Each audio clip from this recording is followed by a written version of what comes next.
Last lecture में हमने पढ़ा था कि प्रक्षेपी क्या होता है और हमने उसकी इक्वेशन फाइंड की थी और मैंने आपको बताया था कि वो हम इसलिए कर रहे हैं क्योंकि हमें आगे इसको जो हमारा इस यूनिट का नेक्स्ट पोर्शन है, ये हमारी जो कि सेकेंड यूनिट ही है जिसका चैप्टर 6 है, ठीक है, उसमें वो फॉर्मूले और डेरिवेशन यूज में आएंगे, इसलिए मैंने वहाँ पर वो फाइंड आउट किया था। क्लियर है? तो अभी सेकेंड यूनिट का हमारा नेक्स्ट पोर्शन 5th चैप्टर प्रतिबंधित गति। देखिए, प्रतिबंधित गति किसे कहते हैं? किसी कण की वह गति जिसमें कण किसी वक्र या पृष्ठ के सहारे चलने के लिए प्रतिबंधित हो, तो कण की ऐसी गति प्रतिबंधित गति कहलाती है। क्या मतलब है इसका? कि कण की वह गति यानी जिसमें कण या तो किसी वक्र में या किसी पृष्ठ के सहारे ही चलने के लिए प्रतिबंधित हो, यानी जो कण है हमारा, उस कण की गति सिर्फ किस पर होगी? या तो किसी वक्र पर होगी या फिर किसी पृष्ठ पर ही होगी, उसके अलावा कण की गति कहीं और डिफाइन नहीं कर सकते। तो कण की इस तरह की गति क्या कहलाती है? प्रतिबंधित गति। नाम में ही डिफाइन हो रहा है प्रतिबंधित, यानी उस पर प्रतिबंध लग रहा है और उस पर प्रतिबंध यही है कि कण जो गति करेगा वो कण अपनी गति सिर्फ किसी वक्र या किसी पृष्ठ में ही करेगा, उसके अलावा कोई गति नहीं कर सकता। वही ऐसी गति कण की क्या कहलाती है? प्रतिबंधित गति।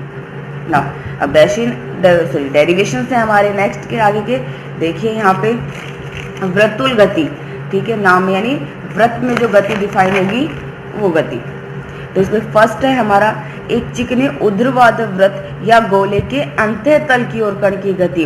कि हमारे पास एक ऊर्ध्वाधर वृत्त है जो कि कैसा है?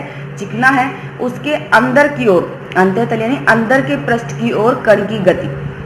नाउ स्टेटमेंट देखिए इसका, एक चिकने ऊर्ध्वाधर वृत्त के सबसे नीचे के बिंदु से एक कण किसी वेग से फेंका गया जो वृत्त के अंदर की ओर गमन करता है, तो उसकी गति की विवेचना करना। ये क्या कह रहा है? हमारे पास एक चिकना ऊर्ध्वाधर वृत्त है और उस वृत्त के सबसे नीचे वाले बिंदु से, ठीक है, जो नीचे से बिंदु होगा, उस बिंदु से कण को फेंका गया है किसी वेग के साथ, ठीक है, और इस तरीके से फेंका गया है कि वो कण है वो वृत्त के अंदर की ओर गति करता है। तो उस कंडीशन में कण की गति क्या होगी, हमें ये फाइंड करना है। यहाँ देखिए हमारा, ठीक है, ये हमारा क्या है? पूरा वृत्त है। क्लियर है? ये AOB ये व्यास है इस वृत्त का। ये जो पॉइंट A है ये इस वृत्त का निचला बिंदु है A, जिससे कण को फेंका गया है, और इस निचले बिंदु A पर कण का वेग मैंने डिफाइन कर लिया है, क्या है? U है। इस बिंदु A पर मेरा कण उपस्थित है जिसका द्रव्यमान क्या है? M है। ये बिंदु O है, ये एंगल थीटा है, यहाँ से डिफाइन हो रहा है। क्लियर है? ये A वृत्त त्रिज्या है यहाँ पर, यानी ये जो वृत्त है मेरे, इसकी त्रिज्या कितनी है? A। तो ये A त्रिज्या का वृत्त है, ये बिंदु B है। ये बल है मेरे, ये बल तो अभिलंबिक दिशा में लग रहा है, जो क्या F = mv²/ρ, ठीक है। m क्या है? कण के द्रव्यमान के साथ डिफाइन हो रहा है ना। और ये है स्पर्श रेखीय दिशा में बल लग रहा है, जो क्या mv/dv/ds, जहाँ mv क्या है? कण का द्रव्यमान है ना। यहाँ देखिए, ठीक है, ये हमने लाइन पे डिफाइन कर दी। ये तो कण का भार है mg, ये उसके घटक है mg cos थीटा और mg sin थीटा। ये बिंदु P है जिसके कोऑर्डिनेट्स है a और थीटा, ये एंगल भी थीटा है, ये एंगल भी थीटा है। ये बिंदु P क्या है? समय t पर कण की स्थिति को शो करता है जिसका वेग क्या है? v है। क्लियर है? और समय t पर कण की स्थिति को शो करता है, तो उसी समय ये घटक है उसके mg sin थीटा और mg cos थीटा। ये बिंदु P के अनुदिश लग रहा है और ये बिंदु P के लंबवत लग रहा है, और t समय पर कण का वेग है v। क्लियर है? A से P के बीच की दूरी हमने डिफाइन की है, वो क्या है? S है। ये है R। R क्या है? प्रतिक्रिया। और प्रतिक्रिया किसे कहते हैं?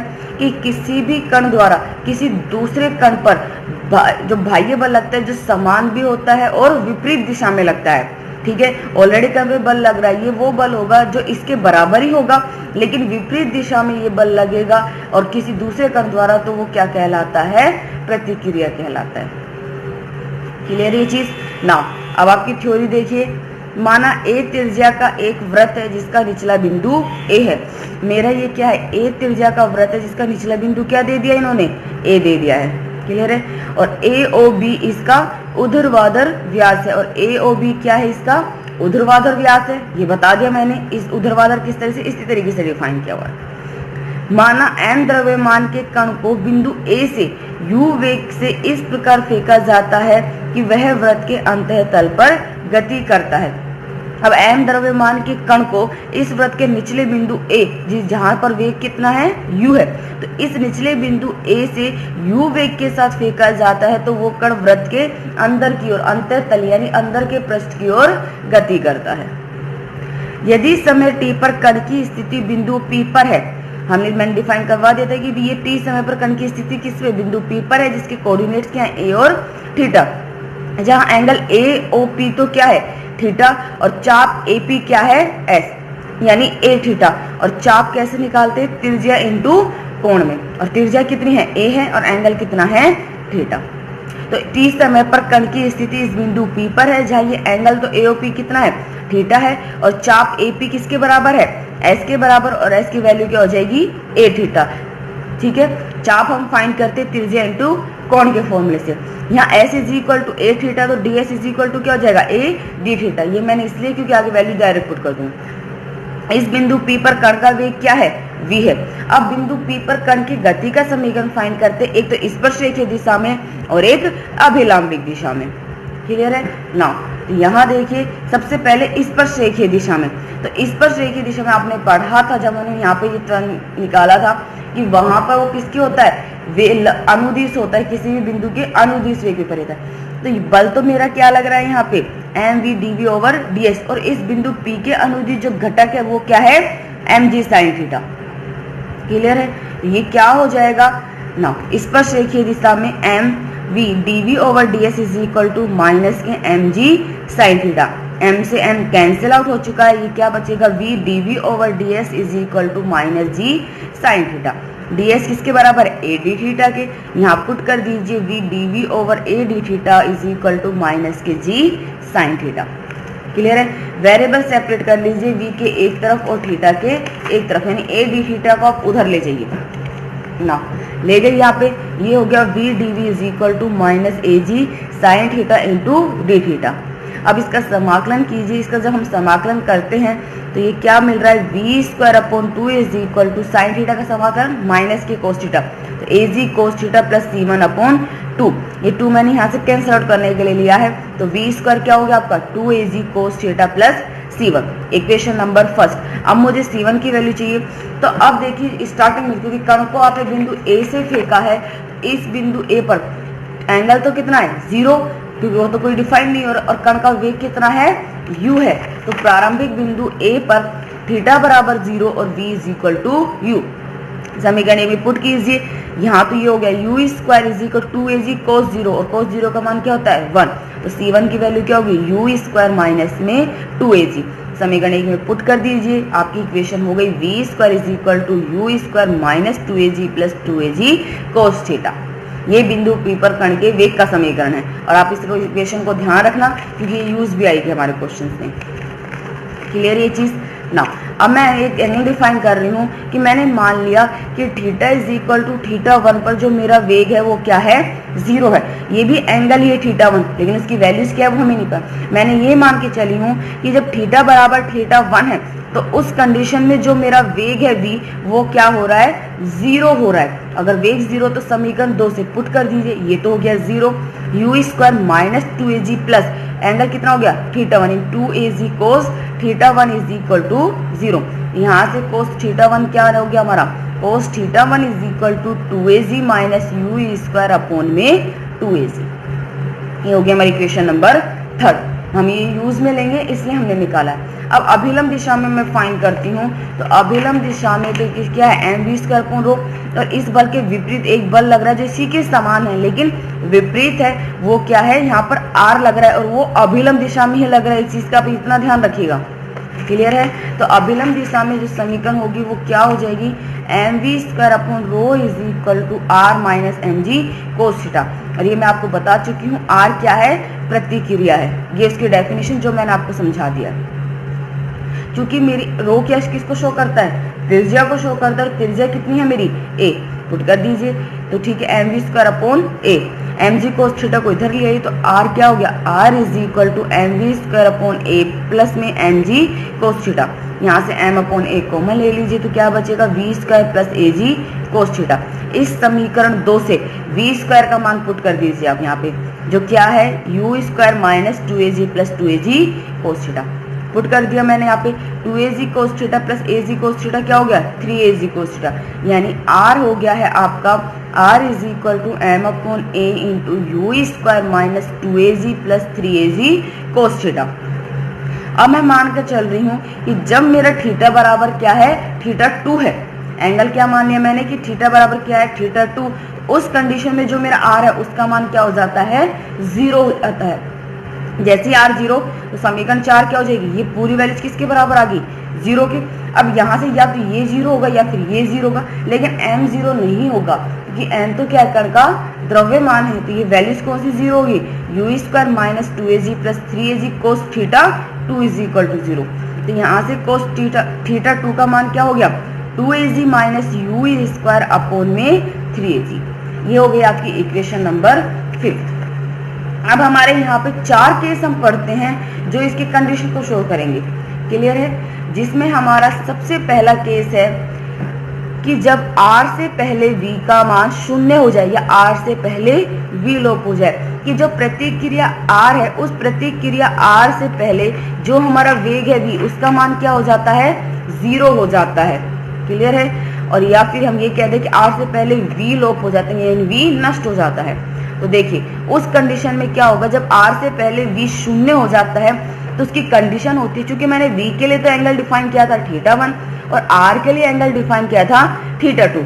यहाँ मैं केस कर रही हूँ कि r से पहले v क्या हो जाए 0 हो जाए। तो अगर r से पहले v 0 हो जाता है तो उस कंडीशन में ये होगा theta 1 is less than theta 2, clear है। ये इक्वेशन बाद में यहाँ के लिए यूज में लेते हैं, क्लियर है। तो r से पहले जब v 0 होता है तो कंडीशन होती है theta 1 is less than theta 2।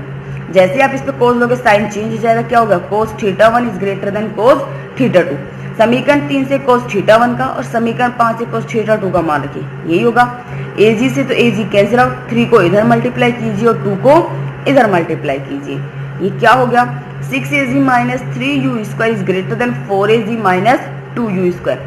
4AG को इधर ले आइए, 3u स्क्वायर को इधर ले आइए, यानी ये क्या हो गया u square is less than 2AG, clear है। नाउ अब समीकरण 3 देखिए क्या थी, कोस theta 1 is equal 2AG minus u square upon में 2AG, और हमें एक रिजल्ट मिला है जिसमें 2AG क्या है ग्रेटर देन यू स्क्वायर। अगर 2AG यू स्क्वायर से बड़ा है तो नीचे वाली वैल्यूज तो पॉजिटिव, और 2AG क्या यू स्क्वायर से बड़ा है, तो अगर ये वैल्यू इससे बड़ी है तो ये पूरा मान कैसा होगा 0 से बड़ा, यानी पॉजिटिव ही आएगा धनात्मक, यानी ये कंप्लीट वैल्यू क्या है ग्रेटर देन 0। और अगर ये ग्रेटर देन 0 है तो यानी कोस थीटा 1 भी क्या हो गया ग्रेटर देन 0, यानी यहाँ से थीटा 1 क्या हो गया एस देन पाई बाई 2।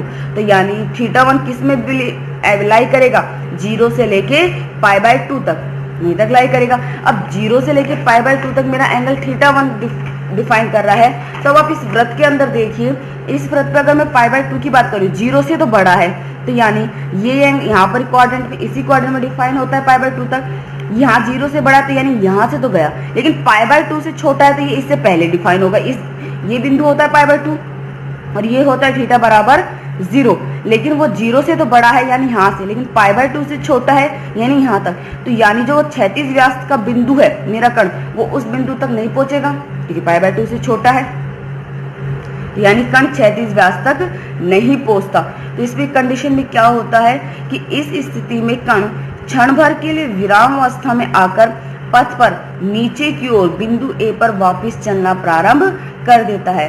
यहाँ पर जो कण है मेरा क्षैतिज व्यास तक नहीं पहुंचेगा, तो इस कंडीशन में मेरा रिजल्ट मिलता है कि कण थोड़ी देर के लिए विराम अवस्था में आएगा और विराम अवस्था में आने के बाद वो अब पथ पर नीचे की ओर वापस से नीचे की ओर किस पे आ जाएगा बिंदु ए पे चलना प्रारंभ होगा।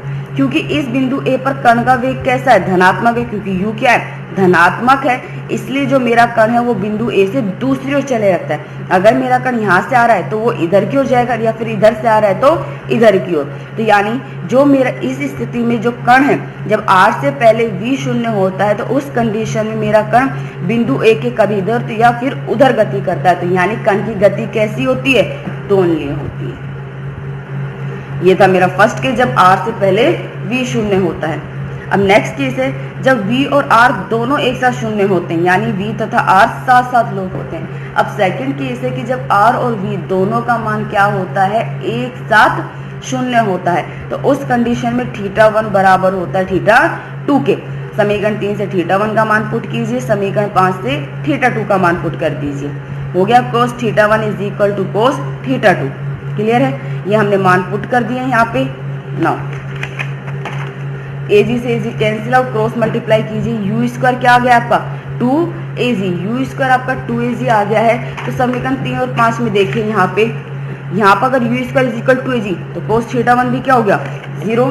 समीकरण 5 में अगर u square is equal to az तो ये भी क्या हो गया 0, यानी cos θ1 भी 0 और cos θ2 भी 0। तो θ1 भी क्या हो गया π/2 और θ2 भी क्या हो गया है π/2। दोनों एंगल का मान मेरा क्या आ गया है π/2 आ चुका है, और π/2 यहीं तक ही डिफाइन होता है, यानी मेरा कण क्या है क्षैतिज व्यास तक पहुंच जाता है। क्लियर है ये रिजल्ट। अब यहाँ पर क्षैतिज व्यास तक पहुंचने के बाद क्या है, कण फिर से थोड़ी देर में विराम अवस्था के लिए आता है और उसके पश्चात वापस अपने पथ में इस वृत्त के नीचे वाले बिंदु ए की ओर चलना प्रारंभ कर देता है, यानी गति करना शुरू कर देता है। और चूंकि इस बिंदु ए पर जो मेरा कण का वेग है वो कैसा है धनात्मक है, इसलिए कण बिंदु ए के दूसरी ओर चलने लगता है। तो यानी जब दोनों एक साथ शून्य होते हैं v और r, उस कंडीशन में भी मेरी कण की गति बिंदु ए पर दोलनीय होती है।